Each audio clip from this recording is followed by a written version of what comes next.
So we left off in the first half of chapter 31, Lamed Aleph in the Tanya, so we'll finish that portion and continue on to a small chapter, Perek Lamed Bet, very important chapter. Even though it's small, it contains some very important ideas.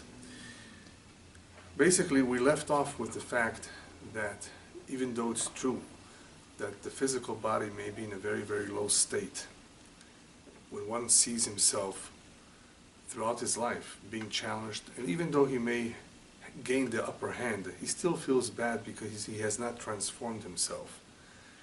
Every human being has great potential, and there's always, of course, the possibility that he may be disappointed that he didn't do his best. Nonetheless, the actual progress that he has made may not be so much in the nefesh ha-behemit, in the animal spirit, but with his nefesh eloki, with the divine spirit. What has he done with the divine spirit? He has been able to liberate it from the prison, from the galut, from the exile that it's within the physical body, by not making it so tied down. It is so limited because of the physical body, very, very limited in its ability to express itself. Nonetheless, as a result of one's efforts, continuous efforts in Torah and mitzvot, to elevate oneself, to refine his character, one can gain the upper hand, and he says, be happy with that.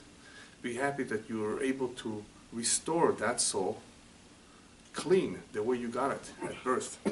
So that's a major accomplishment, and that is where the focus should be, even though the physical body still has its impurities perhaps, still is continuously tempted or challenged.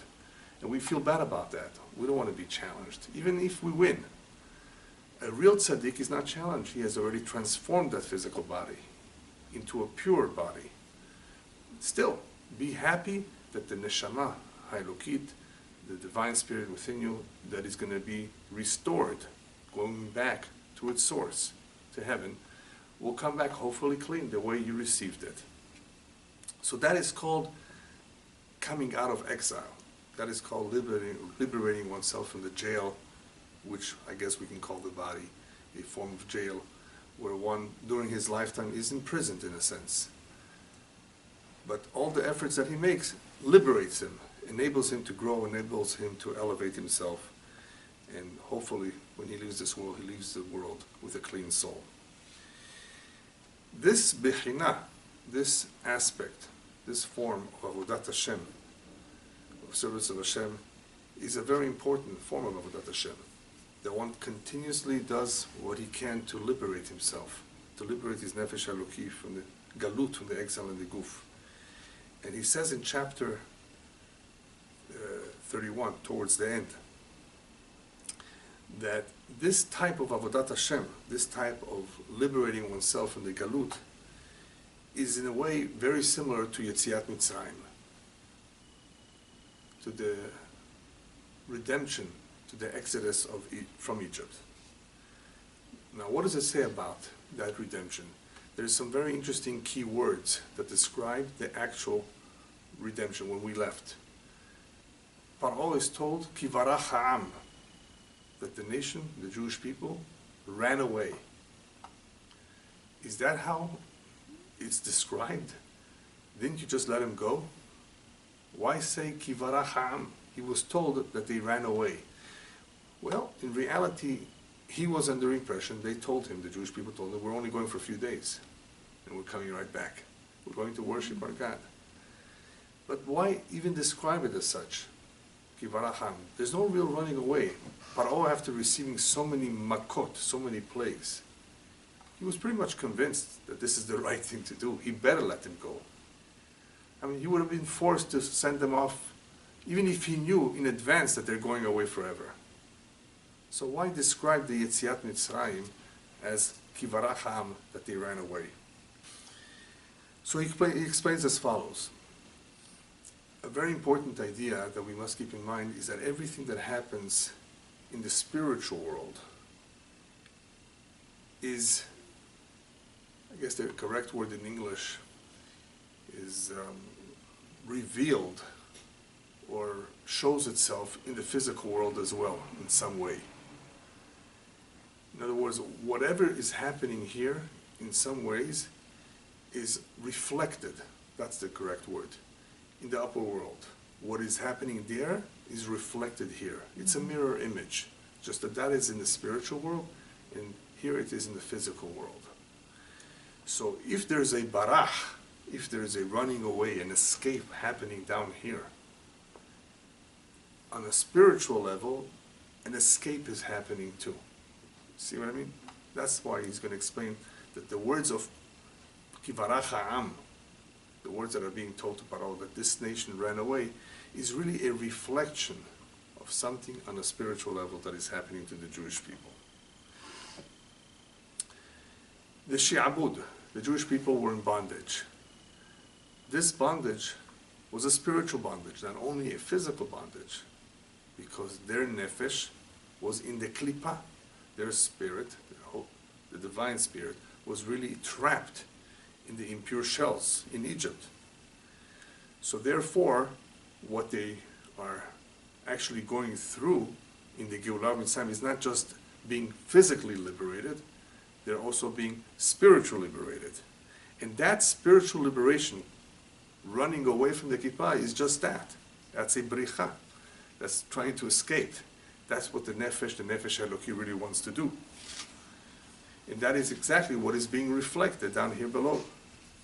Because the nefesh ultimately became liberated from the tum'ah, the impurity of Egypt. Even though the guf was still in the klippah, even though the physical body was still in bondage, and that bondage in reality lasted until Matan Torah. As it is explained in the Kabbalah, the zuhama, that impurity on the nefesh of the Jew, the spirit of the Jew, was still holding on, clinging on, until little by little it fell off by Matan Torah. 50 days had to go by before it left them. At that point, they were ready to receive the Torah. So even though the physical body is still immersed in the klippah, the nefesh Eloki wants to run away. The nefesh HaBehemi was still strong. It was still connected, it was still attached in some ways to the klippah. But little by little, that also became weaker and weaker until it left him completely at Matan Torah. And obviously, all this time, the nefesh HaEloki, the divine nefesh, was trying to escape, wanted to escape. Its whole intent is to get away from this. It doesn't want this kind of a lifestyle. This is a very important idea to always keep in mind, that that is partially to explain the continuous battle that human beings may have, some have. If they do, it's a good sign, because some people are completely subservient to the Satan, to the klipot. Have you heard the expression, Macharet nishmato la Satan? He has sold his soul to the devil. Meaning that he's completely subservient. So there's no battle.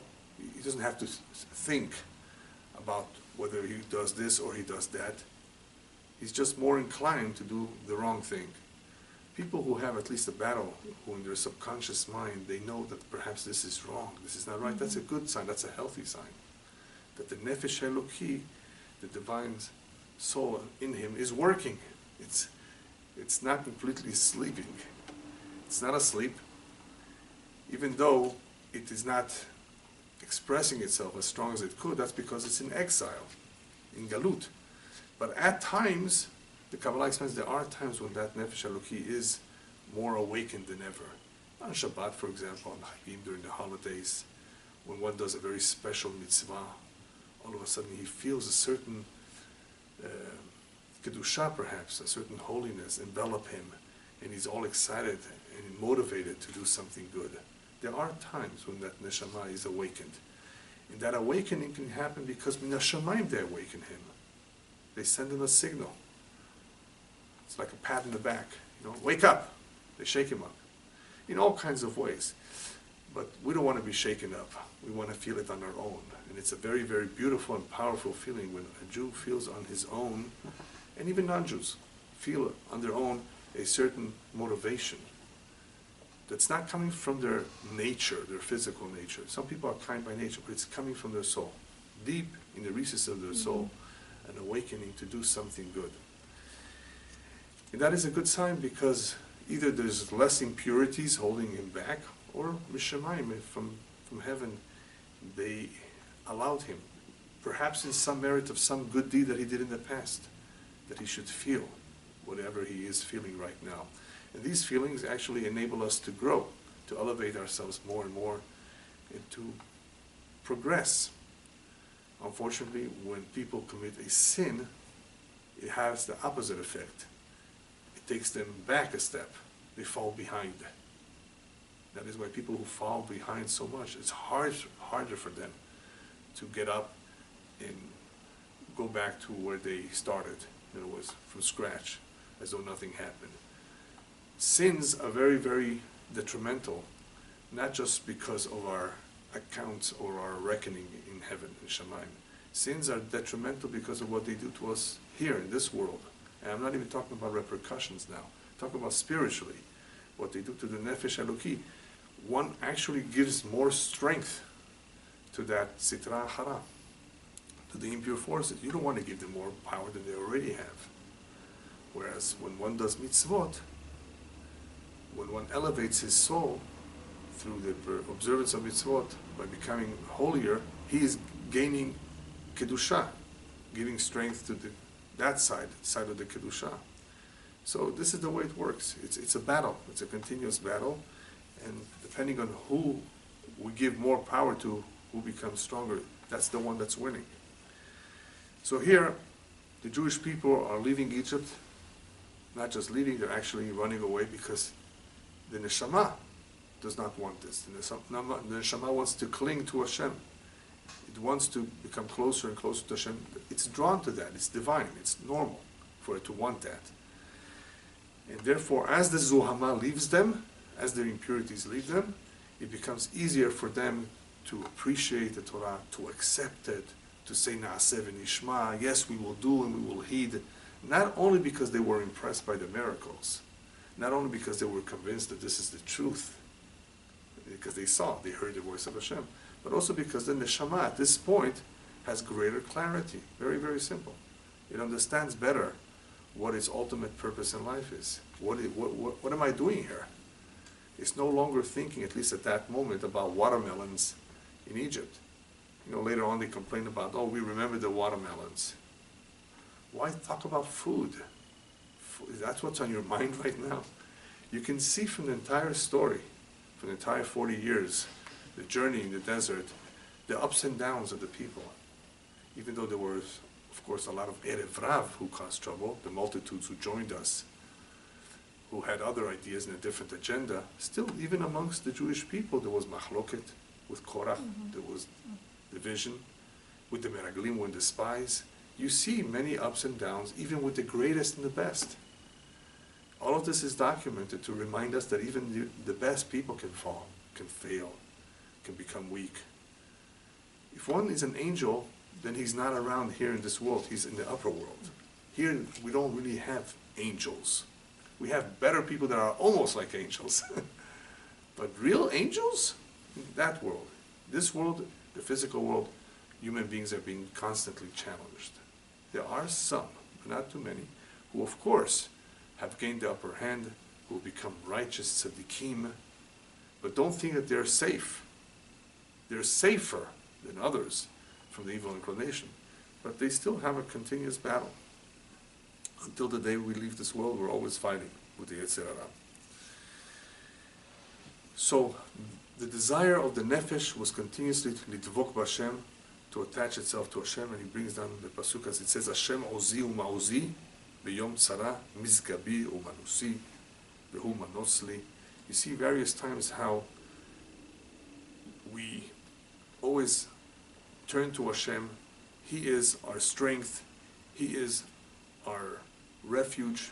So this word, refuge, menusi, manos, where we escape to, this is the derech of Avodat Hashem. This is the way that Avodat Hashem is being described over here, where it wants to run away from what? From the Sitra Achara. It wants to be with Hashem, not with the Sitra Achara. So this is all a description of a continuous Avodat Hashem, the continuous service of Hashem that a Jew should aspire to.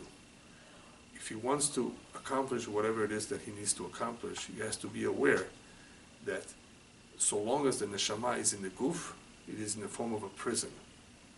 And you cannot just be idle and do nothing and not fight.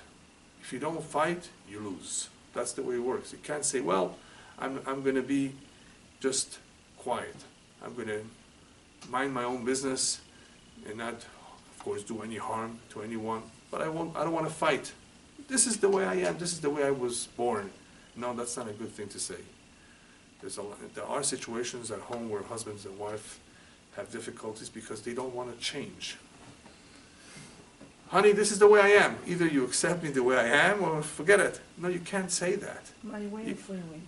Yeah, you can't do that. Even though it's true people cannot really change their nature, but they can control themselves. And control is better than nothing. Control your appetite, control your temper, control your nature.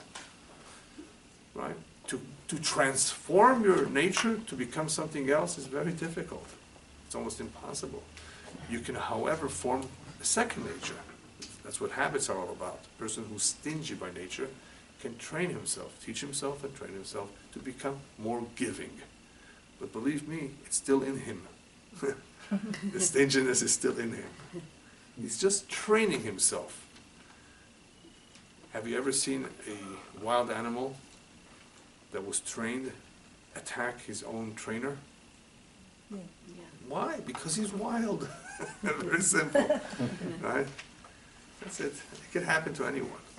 But at least, at the very least, we hope that because of all the training, he has developed a certain nature, a second nature. So he says like this, all of this is happening in this world, as far as the neshama doing its best to run away, to cleave to the Almighty. When Mashiach comes, however, the Navi says, "Ubemenusa lo telechun." You're not going to leave the exile quickly. You won't run from it. Now, the simple meaning, by the way, of that prophecy is that the final redemption will be in stages, will be slow. The Jewish people will start coming back to Israel little by little, not to overwhelm that small piece of land. Today you have a little over 6 million, so you can have a little bit more, till all the tribes come. That's the simple interpretation of that prophecy. From that long exile in which we're in, lo b'minusat elechon, you're not going to run. You're not going to run away from it. Even though we should aspire to go to Israel, to want to be there. But the Navi already predicts that not everybody's going to go at once. All right, that's the simple meaning. But Kabbalistically, he explains, what the prophet is telling us is that at that point, when the Geulah arrives, when Mashiach comes, we're not going to have to run away. Ki olech lifnechem Hashem. Hashem is coming and gathering you. At that point, there's no need to run away because little by little, we will realize the truth, and that will come about when there's no more Yetzer Hara to interfere with our clarity of the truth. Now there is interference with that clarity. People don't know the truth. They're not clear about it. At that point, there will be no evil inclination to interfere, so we won't have to run away. So running away meaning Kabbalistically, we won't have to run away from the Sita Achara. As the rabbis tell us in Mitzrayim, had we stayed just a little bit longer, we would have fallen into the 50th level of impurity, which is the lowest of the lowest, atheism. And it would have been very difficult to take us out from there. Because there are times when people are so trapped that they don't want to leave. Remember the Midrash that says that there was a large number of Jews that didn't want to leave? And they died in Makat HaChoshech, in the plague of darkness. Why wouldn't somebody want to leave? They got used to it. They said, no, this is better for us. Oh, commandments, instructions, live a life, a spiritual life, who wants that? Who needs that? Why would somebody say that? Only someone who has no sensitivity to spirituality. His neshama is so deep immersed in the exile of the physical body that it just got so used to that it doesn't want to leave. We actually just read about it in Parshat Mishpatim, about Eved Ivri, a Jewish slave who's supposed to be a maximum of 6 years. Either he sold himself into servitude or he was sold by the courts because he stole money. Okay, so we don't have to send him to jail. This is a better solution. Work and pay off your debt. But you leave after 6 years. 6 years max. You're not a slave. You're a servant of Hashem. So don't be a slave to other human beings. Be independent. That's very, very nice. We preserve his dignity. Imagine after 6 years he says, I like my master. I like the Shifchak Nanit, the slave that his master gave him to marry, to have kids from. I want to stay here, even though he's married and he has kids. Because a single individual would not be given a wife, a Shifchak Nanit. Only one who was married.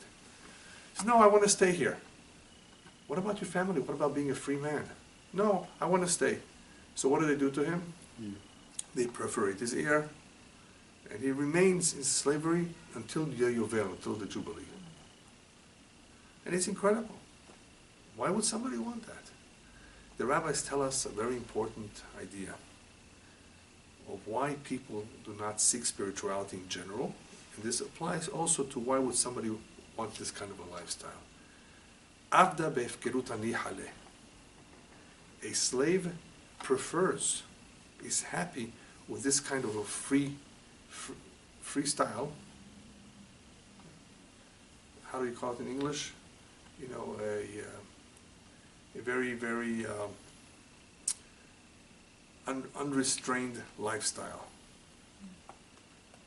Promiscuous. Not necessarily promiscuous, no. Carefree. Carefree, thank you. Carefree lifestyle, where he's not bound by all kinds of responsibilities. Judaism entails responsibilities, discipline, commitment.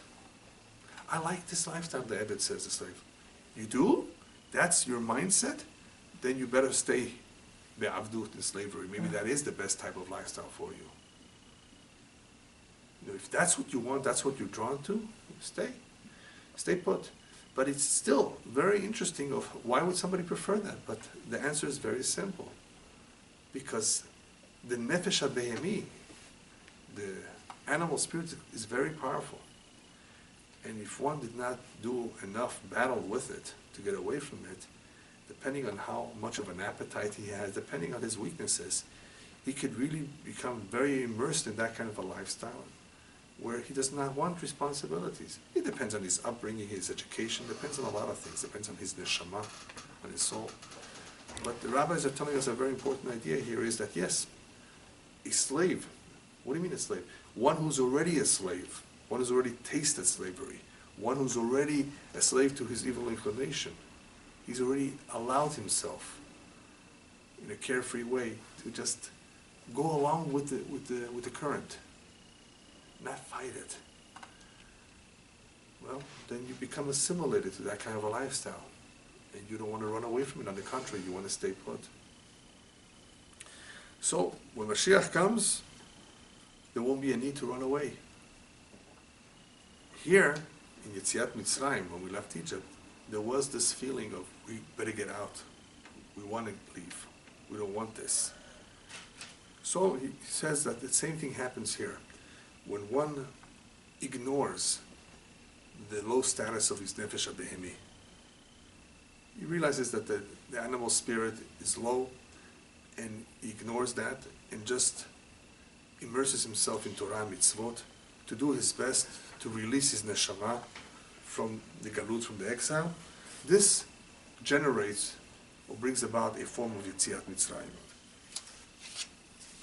He goes on to say that one can give an additional explanation to himself, to his neshama, that will add additional strength and make him even more happier with additional light by saying the following to himself, by comforting his neshama from its sadness. As we explained last week, that at some point when the neshama sees that it's doing as much as it can and it still has not transformed, it may still be sad. He says there's something that you can do, that you can say to comfort that neshama that will make it feel even happier and have a greater light to it. By doing what? By saying the following. I did not make myself. Hashem made me the way I am. And why did Hashem do so? It must be, it's because Hashem wanted that light, His Ora Ein Sof, that fills the entire world, to come down into this world. Now, everything before Hashem is like nothing, He says.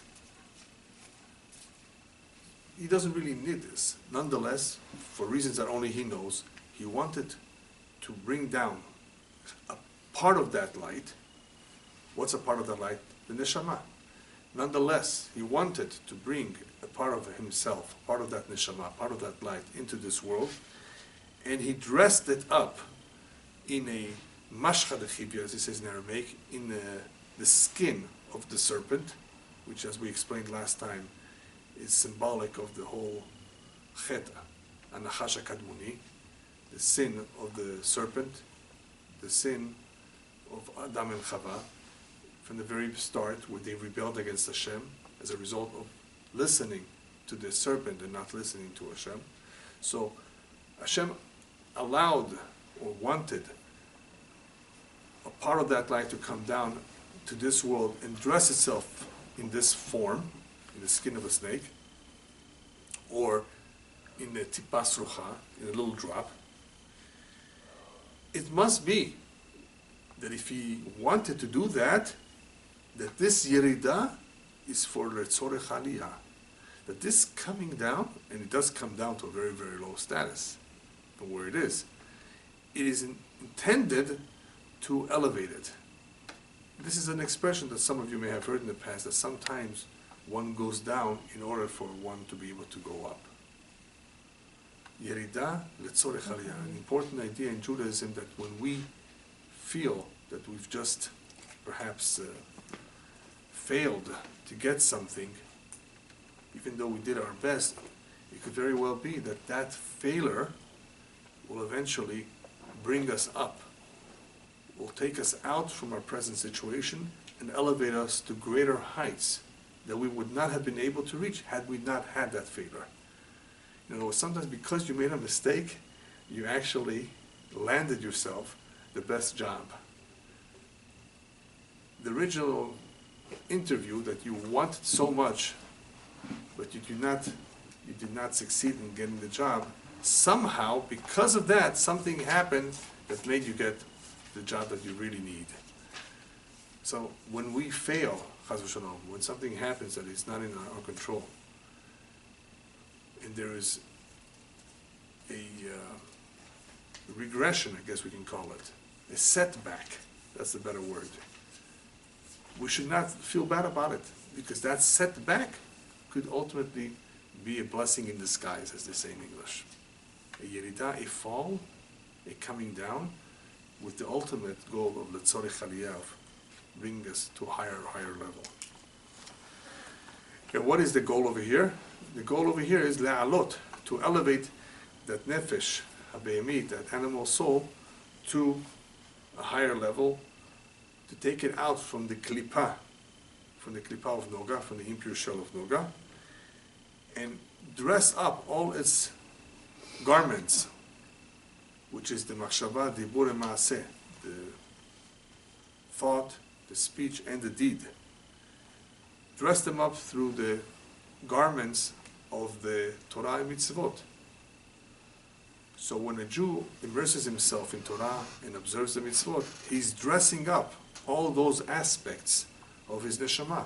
His thoughts, his speech, and his maasim are being dressed up in such a way that elevate the nefesh habehemi as well, because it is a partner after all. The physical body is the one that's acting.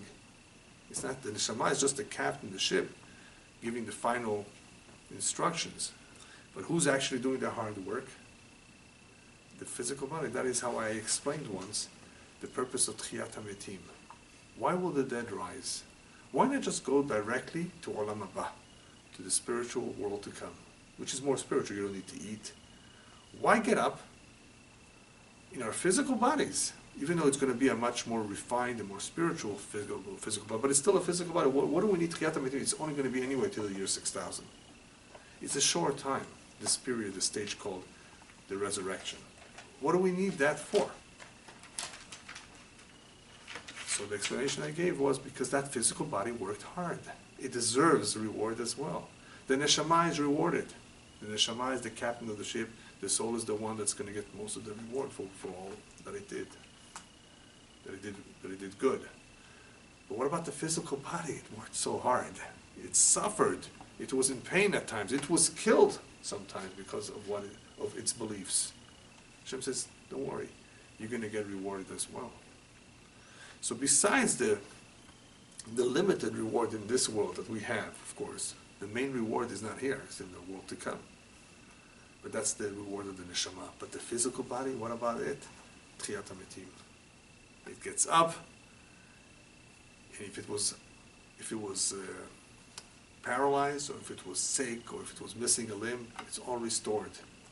A new body, physically fit, not overweight, in shape, healthy, for a certain amount of years, to enjoy the reward that comes to it for doing what it did. After all, it has a role in the observance of the Torah mitzvot.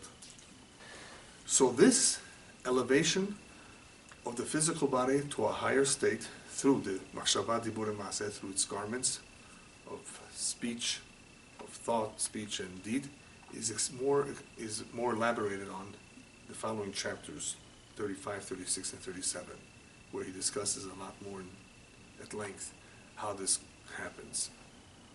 So, what he needs to say to himself is that, after all, this is what Hashem wanted, that I should come down here and elevate this physical body, my machshava, dibur, maaseh, through the learning of Torah and through the observance of mitzvot, as it says in the pasuk, Elecha Hashem nafshi yesa, that we are always aiming to elevate ourselves to Hashem, to come closer to Him. And how do we do that? By learning His Torah, by speaking about His Torah, by thinking about His Torah, by acting on His mitzvot, because that is Him. So when we immerse ourselves in Him through the Torah mitzvot, we dress up our nefesh behemi, our animal soul, through these mitzvot that we perform and through the learning of the Torah. That in itself brings about the elevation of the soul. It's like an elevator. It somehow purifies that nefesh behemi. It purifies.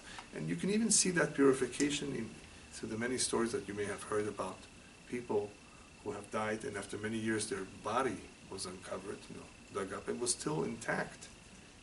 That physical body, even after it is dead for so long, has become so purified because of some special deed. Now, there's a lot of righteous people, you may not find their physical body anymore. That is because for a physical body to stay intact, it needs a special merit. I'm not talking about here the conditions of the ground, the conditions of the climate, because some people might just tell you, oh, it's just a coincidence, it's just because of where it was buried. Well, let's dig up the next grave. If the whole cemetery is like that, then you may have a point. But when one individual out of all, in the same ground, after 200 years or more, his body is still intact, and you don't even need 200 years, even after a year or two, the body decomposes. And if it did not, there's some merit there. We're not talking about embalmment, and we're not talking about anything that was done naturally to preserve the body. This is a merit for the physical body, that even after its death, it's still intact. So one should be happy and comfort himself that this is the purpose of the coming down and being so low in this world, is to be able to elevate himself through the halachot, he says. That's what the halachot are for, the halachot that we have, the observance of the mitzvot. They are the ones that bind us with the thoughts of Hashem. And that, he says, is why the Torah is called Meshivat Nafesh. Meshivat Nafesh means that it restores my soul. Now, the simple meaning of restore my soul, that it actually gladdens my heart. It brings life to one who learns the Torah. Because on a spiritual level, he connects. He really connects to the upper world, and therefore he feels much better. It's very difficult to explain. It's just a feeling that people have. People who have tried this know this. But he says here, Meshivat Nafesh, the other meaning, the deeper meaning, the Kabbalistic meaning, is that it actually restores the Nefesh to its source. As we explained earlier, the way it was received by us, clean. It restores it back to its makor, to its shoresh, to its root, to its source from where it came from. And that is also the meaning of the pasuk, Pikudei Hashem Yesharim Mesamchei Lev. That the statutes, the mitzvot, the commandments of Hashem are correct and they gladden the heart. What does it mean? Mesamchei Lev, they gladden the heart.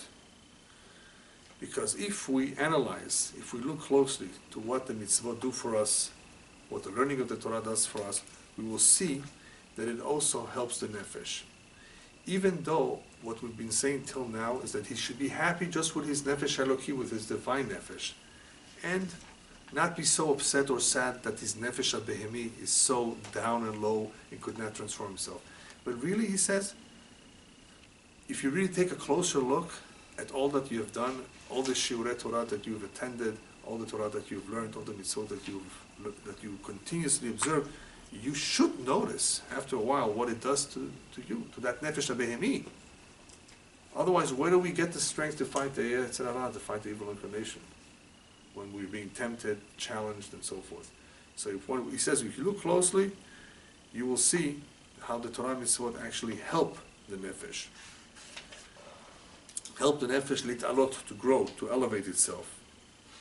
So therefore, by looking closely, by examining oneself, and seeing this for a fact, that this is what's happening, that even his nefesh abehemi is really becoming in some ways better, as the pasuk says, Pikudei Hashem Sharim Mesamchei Lev, they actually do something for the lev, they actually do something for the nefesh abehemi.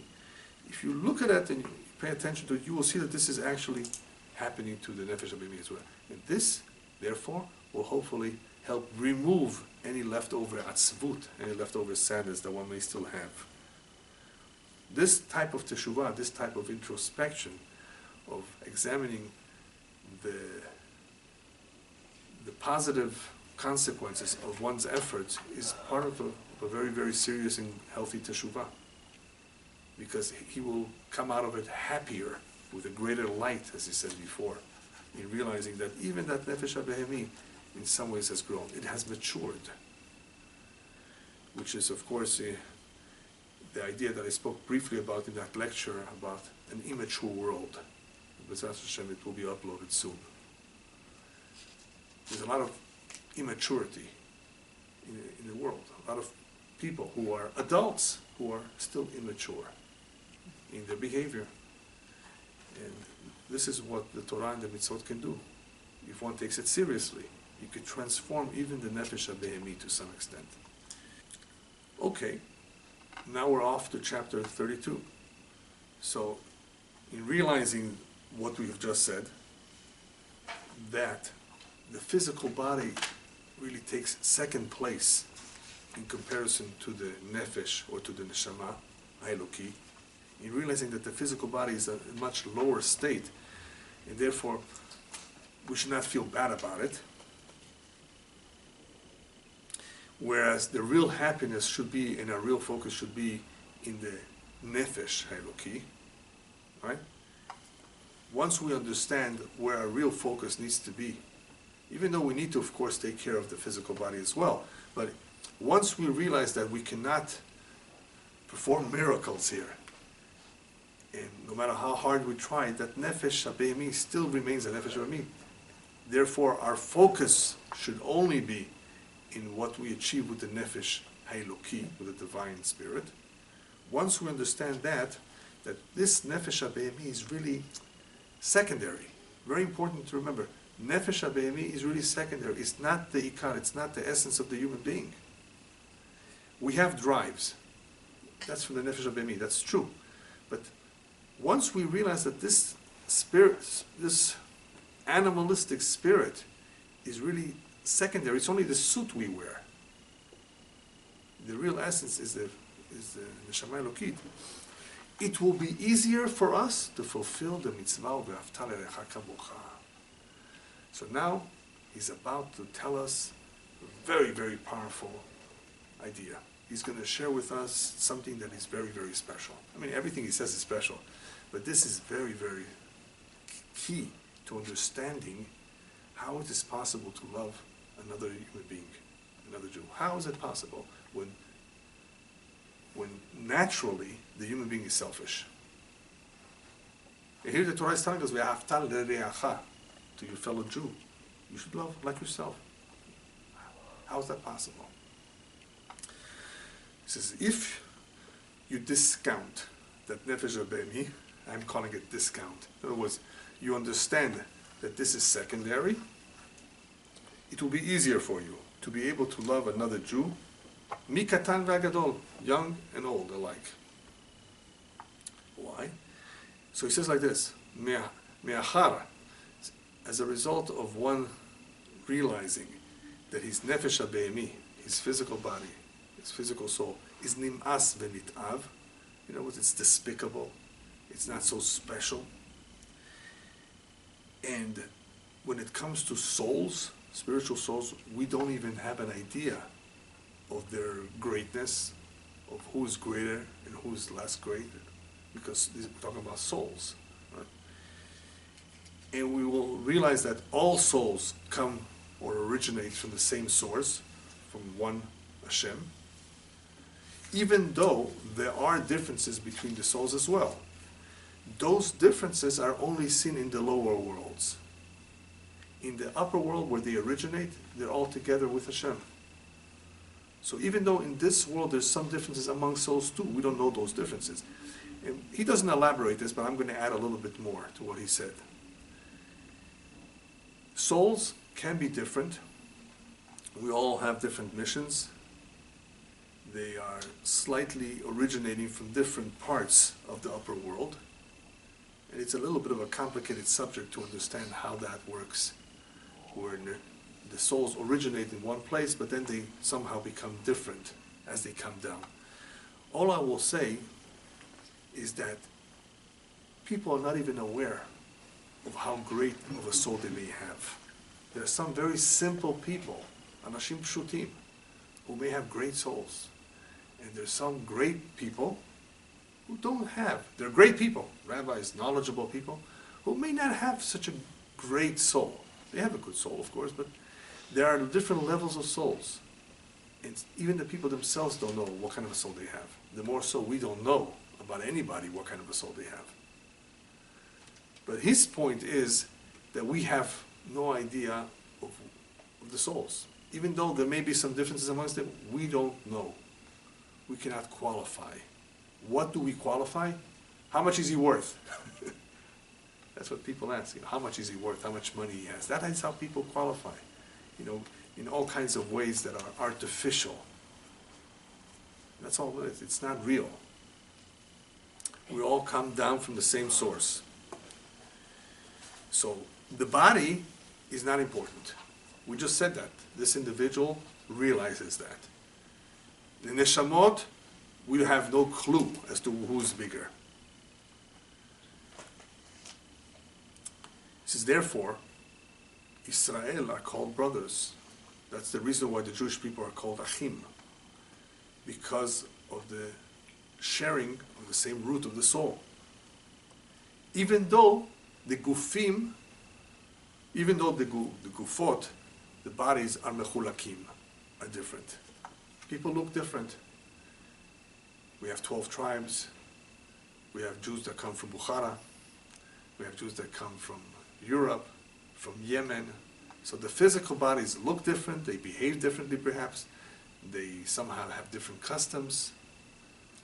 That's the physical bodies, what is different here. But the neshama, on that level of the soul, we're all brothers.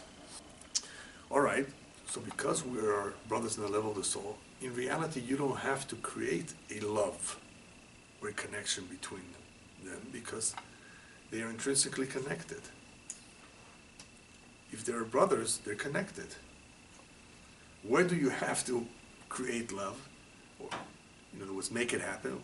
When people are very, very different. Man and woman, they're very, very different. Somehow you have to bring it about. So physically, man loves himself. Man is selfish. So because of that nature, love is something that is not easy to get, not easy to form, not easy to create.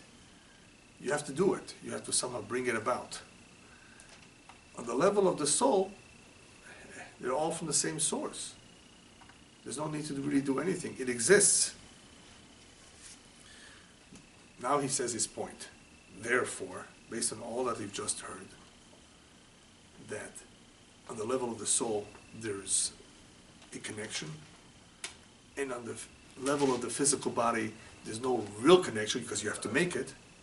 Therefore, he says, those that make their guf ikar, people who emphasize their bodies as the most important thing that they have, and their nefesh is tafel, their spirit, the neshama is secondary. There cannot be a true love and brotherliness between them.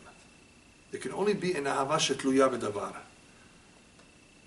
a love that relies on something, beauty, money, passion.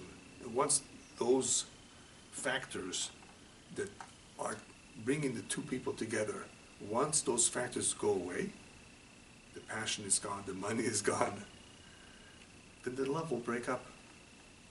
Because what brought them together is something which is talui b'davar. It's artificial. So those people who make their guf ikar, for those people who their body is more important to them than their neshama, they're going to have a hard time in life making a strong connection with another human being. Because it's their body that's more important. They're selfish. Bodies are different.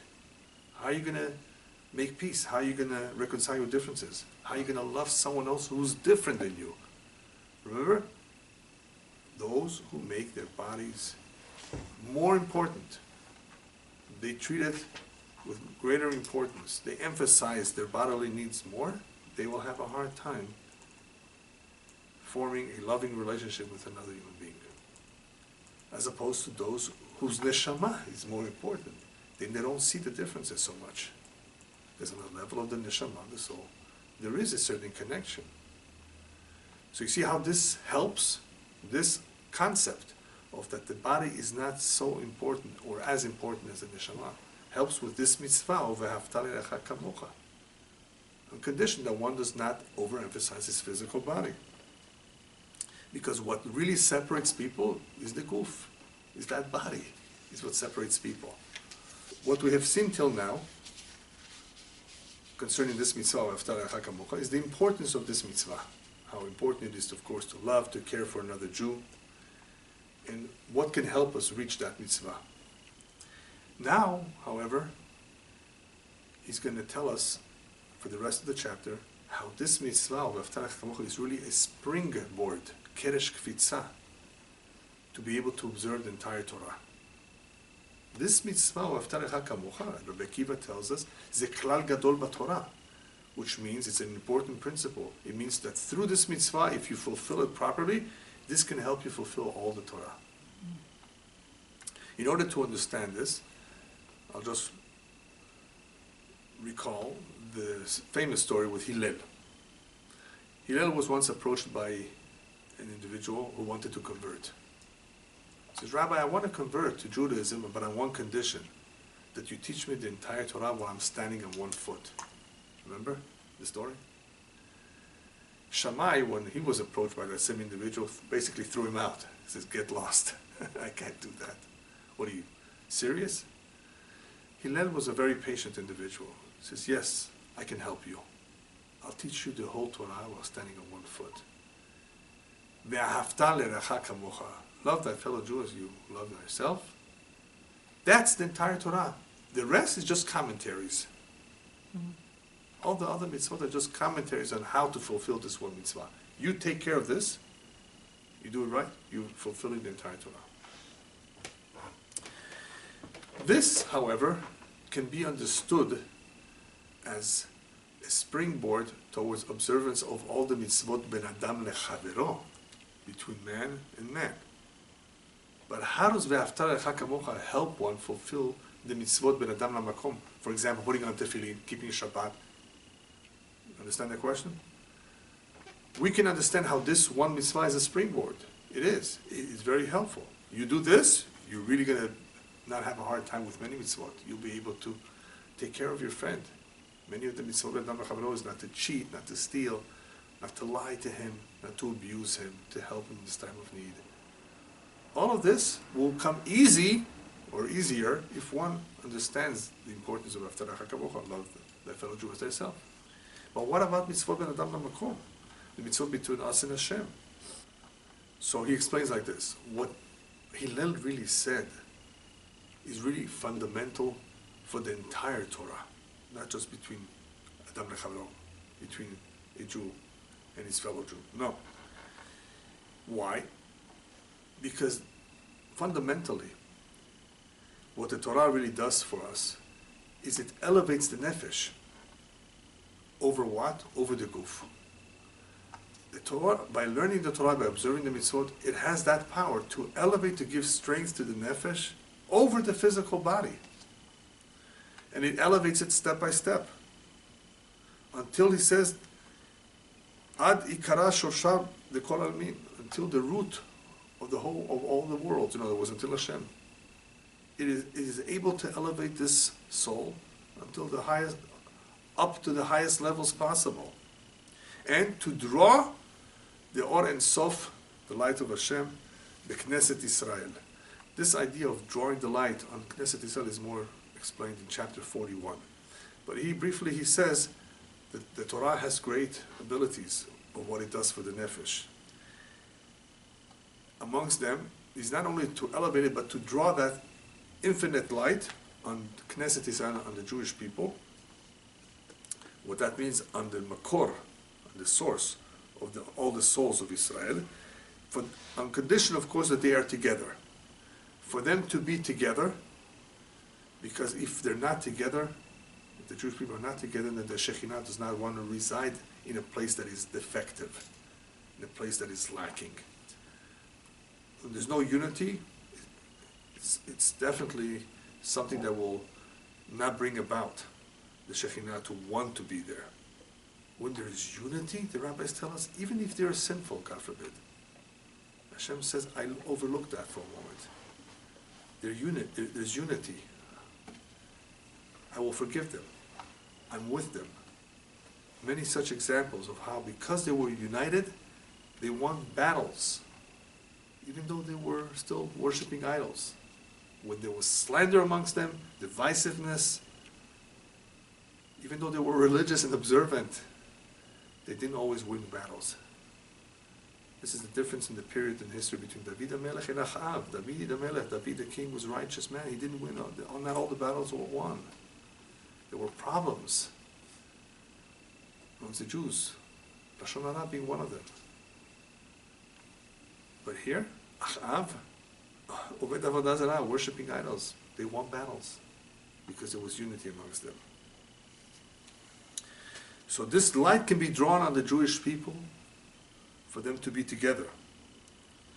But not chas v'shalom if there is pirud, if there is divisiveness between them, between the neshamot, that is. As it says in the pasuk, he brings Barachenu Avinu Kulanu Ke'echad Be'or Panecha, which is explained also somewhere else. Bless us Hashem Ke'echad, as one with your light. In other words, the greatest blessing that the Jewish people can receive is when they are together. I don't want to say anything negative about the Jewish people. We have to be very careful about that. But many of the troubles happen because, unfortunately, there's not enough unity amongst us. The Beit HaMikdash was destroyed because of that, because of baseless hatred. So, hopefully, Baruch Hashem, more is being done to repair that. There's a lot of acts of kindness today amongst the Jews. I'm trying to look at the positive. There's a lot of good things being done that hopefully will remove that sinat chinam, that baseless hatred, and bring more unity to the Jewish people. But this is something that we need to be aware of, that any lashon hara, any slanderous talk, negative talk, criticism, is damaging to oneself and damaging to the Jewish people. And that is why it's a very serious offense. Okay, just to end, he has a very good question. We just spoke about the importance of loving another Jew, how that is possible, how it could be easy. What about the Gemara? He says that it's a mitzvah